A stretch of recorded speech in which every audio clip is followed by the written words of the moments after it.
क्या महाराष्ट्र में फिर से होगा चुनाव? ईवीएम से जुड़ी 450 शिकायतें मिली। महाराष्ट्र में विधानसभा चुनाव का परिणाम देश के सामने आ चुका है। 288 विधानसभा सीटों में 230 सीटों हासिल कर महायुति गठबंधन को बम्पर जीत मिली है। दूसरी ओर महाविकास अघाड़ी को 50 से भी कम सीटें हासिल हुई। वहीं अब शिवसेना उधम गुट के सांसद संजय रावत ने चुनाव नतीजों पर सवाल खड़े किए हैं।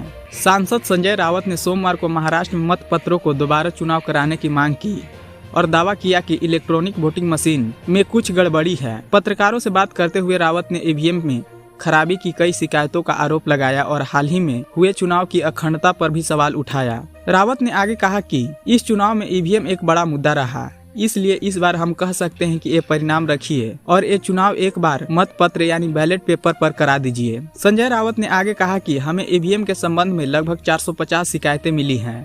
बार बार आपत्ति उठाने के बावजूद इन मुद्दों पर कोई कार्रवाई नहीं की गई है। हम कैसे कह सकते हैं कि ये चुनाव निष्पक्ष रूप से आयोजित किए गए थे?